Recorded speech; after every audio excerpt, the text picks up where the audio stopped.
নওগাঁ ও কুষ্টিয়া চালের বাজারে কমতে শুরু করেছে দাম। সপ্তাহের ব্যবধানে কমেছে সরু চালের প্রকারভেদ, কেজিতে কমেছে 4 থেকে 10 টাকা পর্যন্ত। বাজারে নতুন ধান আসায় চালের দাম কমেছে বলে জানিয়েছে মিল মালিকেরা।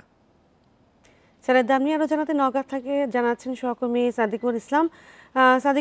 সাদিকুল ইসলাম, কুষ্টিয়া তো চালের দাম কমেছে এবং সেখানে নওগাঁও কমেছে।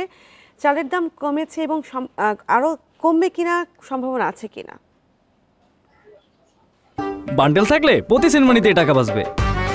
বিকাশ সেনমানি বান্ডেল কিনে জিতুন প্রতি লেনদেনে।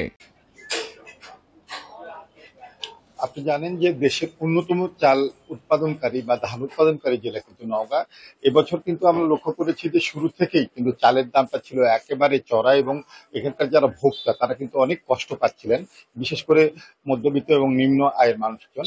আমরা লক্ষ্য করেছি যে এই যে ইরিবুরু ধান কাটামারাই শুরু হবার পরে হঠাৎ করেই আমরা লক্ষ্য করেছি যে গত প্রায় 7 দিনের ব্যবধানে জিরা চাল যেটি বিক্রি হচ্ছিল আপনার 75 থেকে 80 টাকা, সেটি কিন্তু আপনার এখন বিক্রি হচ্ছে নতুন যে চাল সেটি কিন্তু 70-68 টাকা কেজি ধরে। এছাড়া আরেকটি চালের কথা আপনাকে বলি, সেটি হচ্ছে সুবর্ণলতা। এটি কিন্তু আসলে বাজারে কম ছিল, সেটিও কিন্তু প্রতি কেজিতে 7 থেকে 8 টাকা কমে এখন কিন্তু 60-58 টাকায় কিন্তু বিক্রি হচ্ছে। আর অন্যান্য চালের কথা যদি আপনাকে বলি, কাটারি ধানটি কিন্তু এখনো কাটা হয়নি এবং এটি কাটা মারাই শুরু হলে এই চালটি কিন্তু এখন বেচা কিনা হচ্ছে আপনার 80 টাকা কেজি দরে সর্বনিম্ন।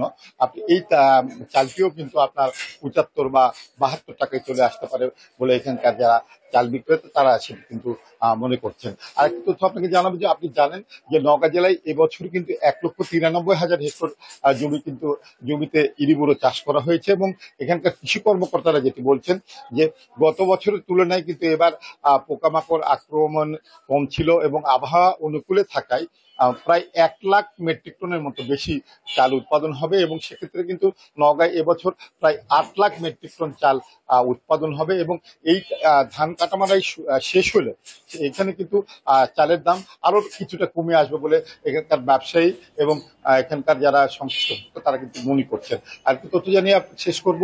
আপনি জানেন যে নওগাঁয় কিন্তু আমরা বরাবরই লক্ষ্য করেছি যে এখানকার একটি সিন্ডিকেট, বিশেষ করে যারা চাল কল মালিক তারা কিন্তু একবারে এই মৌসুমের শুরুতে কিন্তু ধান ক্রয় করে নিয়ে তাদের গুদাম সহ গোপন স্থানেও অনেক ক্ষেত্রে আমরা লক্ষ্য করেছি তারা মজুত করে রাখেন এবং তারাই কিন্তু বাজারটা নিয়ন্ত্রণ করেন। দেখা যায় যে তারা হয়তো মৌসুমের শুরুতে 1100-1200 টাকা এমনকি 1300 টাকা দামে ধান ক্রয় করেন এবং এটি কিন্তু যখন ধানের দাম বেড়ে যায়, অর্থাৎ মানে যখন আপনার কৃষকদের আমরা আশা করছি চালের দাম আরো নিম্নমুখী হবে।